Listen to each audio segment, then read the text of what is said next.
A superhero is only as livable as the supporting cast that surrounds them. I mean, where would Batman be without Robin, or Spider-Man without J. Jonah Jameson? The same is true of Superman, who has a wide range of amazing and iconic allies that comprise the Superman family. But where are these heroes and characters now? With the winding paths of DC continuity making fans unleash their inner anti-monitor, things can get more than a little bit confusing. I'm Ewan, this is What Culture Comics, and here's what happened to everyone who joined the Superman family. Number 10. Superman. There's nowhere better to start than at the beginning with the guy this surrogate family is named after, the Man of Steel himself, Superman. We all know the last son of Krypton's origin by now, seeing as how Warner Bros. Seems convinced that it's the only Superman story that can ever be told outside the comics medium. But enough of the films. The past decade has seen some of the most interesting changes ever brought to the character when it comes to the comics. First of all, there was the New 52, which was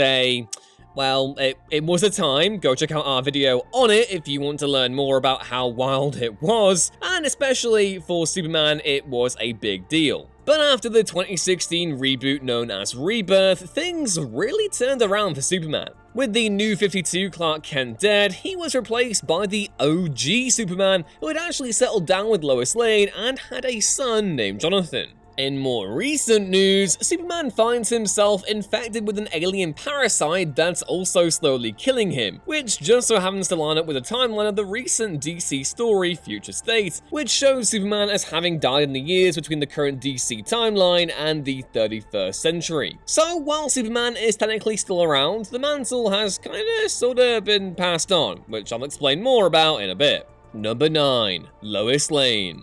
Even before officially becoming a part of the Kent family, Lois Lane has to be on a list like this. She and Superman are inseparable. Supes and Lois have been married, broken up, just friends, complete strangers, and DC even tried to hook up Supes with Wonder Woman of all people and leave Lois in the dust. But Lois and Clark always find their way back to one another, even if DC has to swap out Superman with an already married version of himself in order to do it. The only major difference with the current Lois Lane is that, in her original universe, she married Clark years back and they had a child. But fortunately, this has allowed her to take a much more active, varied, and even invested role in Superman stories. She recently took up a leading role in Greg Rucka and Mike Perkins' solo comic of the same name, which was really good, and also in Event Leviathan, where she assembled her own secret team of elite DC detectives to unearth a shadowy conspiracy.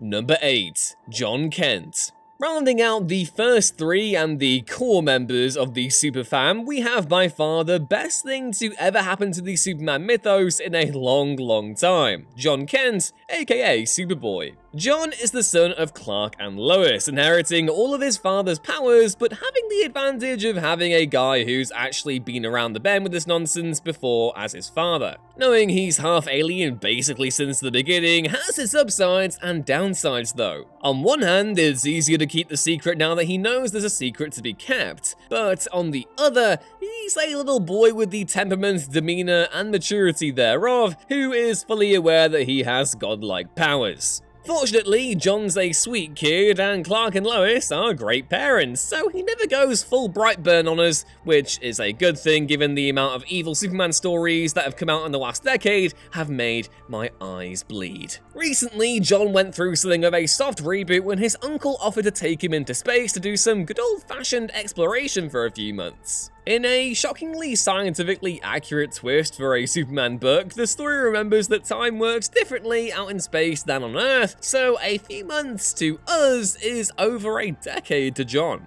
This change is one of the better received retcons of Brian Bendis' stint on these Superbooks, and with Jon officially taking over as Superman from his father in the upcoming Tom Taylor series, it looks like this change is here to stay. Number 7. Kara Danvers, aka Supergirl.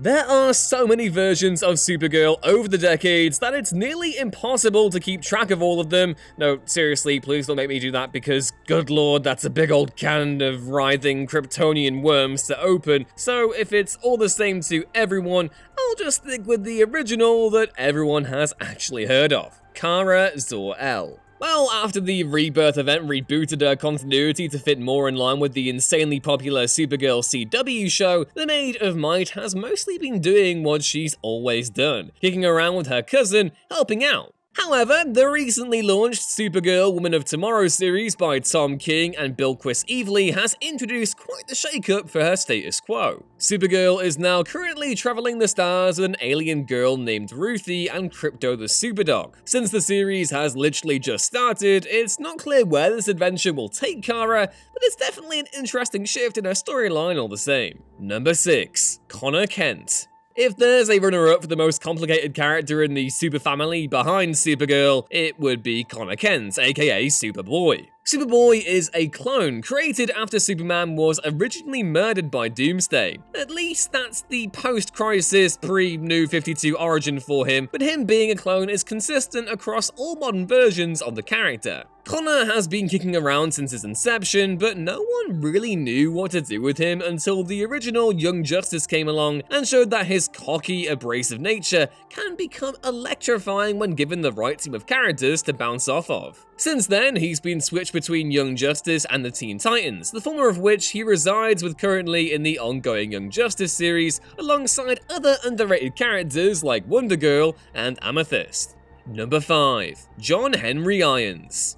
Another addition to the Super family from the Death of Superman saga, this time someone who ended up becoming a completely separate hero in their own right, but one who was inspired by the Man of Steel's sacrifice to do good in the world. It's Steel. Steel started out as John Henry Irons, an easygoing Star Lab scientist who, like many, idolized Superman. So, when Supes died at the hands of Doomsday, Irons decided to try and carry on the legacy of the Man of Steel by taking that nickname to its logical conclusion, essentially turning himself into a DIY Iron Man Superman hybrid. Steel, as he proceeded to call himself, became one of Superman's most stalwart allies and one of the DC Universe's most underrated characters. As for what he's doing now, Steel is currently operating out of Metropolis alongside Superwoman and his girlfriend Lana Lang. Number 4. Jimmy Olsen. Like Lois Lane, Jimmy Olsen has been there since the beginning. He's just one of those characters whose absence makes the Superman universe feel incomplete. As a character though, Jimmy has gone through quite a few different interpretations. Some versions portray him as a simple but earnest fool, while others show him as a hard-hitting journalist in his own right. Likewise, his status as Superman's pal is either portrayed as Jimmy being a tag-along who often has to be saved, or as Superman's most stalwart supporter. We most recently saw Jimmy take center stage in a 12-part maxi-series about him by Matt Fraction and Steve Lieber, which can best be described as the most wonderful kind of cuckoo bananas ever. In this series, Jimmy's affinity for finding the weirdest parts of the DCU and then poking it with a stick is officially monetized by the Daily Planet because, well, that's the only way they're making any money anymore. The Jimmy Olsen series is one of the best books of the last couple of years, and we can only hope there's more super books like it to come in the years ahead. Number 3. KENAN. When you're an icon like Superman, people pay attention to everything you say and do, so it's no surprise that countries like China hear truth, justice, and the American way and think, this guy might not be on our side when the chips are down, and so they try to remedy that by making their own Superman with blackjack and hookers. The lucky fella chosen for this was KENAN, a young man living in Shanghai who was recruited by the government into the Superman of China project when he impressed one of their agents by defending his bullying victim, yeah, he has some issues, from a supervillain. They thus imbued KENAN with the life force of the Man of Steel, who was dead at the time. While giving a schoolyard bully the powers of Superman himself would be a plan destined for disaster in any other scenario, in KENAN's case, the power and responsibility, as well as the influence of Superman after he was revived for the millionth time and tracked down his Chinese counterpart, helped him to mature greatly into the hero China needs. We haven't seen much of him since Superman counterparts have always done poorly in their own solo series, regardless of quality, but we occasionally do hear from him, so hopefully we'll see more out of the character in the future. Number 2. KRYPTO the SUPERDOG. KRYPTO the Superdog has been a mainstay of the Superman universe since the Silver Age. Not necessarily since the beginning, but long enough to become an inseparable part of Superman's cast. Even at its edgiest and faux darkest, no writer can resist finding a way to put KRYPTO back in one way or another, because he's such a good boy. Oh yes he is, oh, he's a good boy, oh. Well, anyway, KRYPTO is a dog from Krypton gifted to a baby Kal-El by his parents. If you're wondering how and why an alien planet can have dogs visually indistinguishable from Earth dogs, the answer is no one cares, and neither should you. KRYPTO came to Earth shortly after Clark landed, where he became his most faithful animal companion. Currently though, he's travelling through space with Supergirl as she tries to find her own way in the universe, while KRYPTO follows along to keep her company. And number 1, Lana Lang.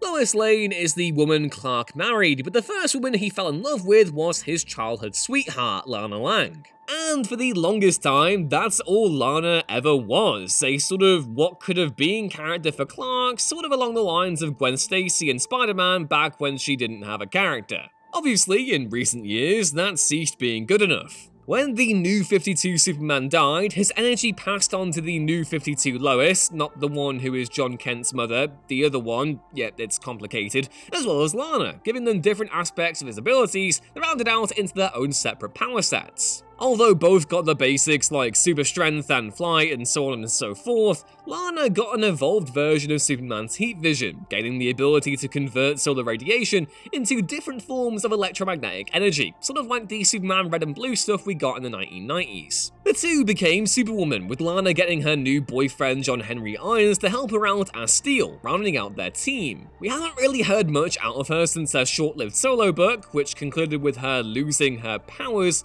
but she is alive and well. And that's what happened to everyone who joined the Superman family. Who's your favourite character in Superman's comics? Let us know down in the comments below, give the video a like if you enjoyed it, and subscribe to What Culture Comics so you don't miss another upload going forward. Once again, I've been Ewan. You can catch my further misadventures on Twitter if you want to, @EwanRuinsThings, and I will see you next time. Bye!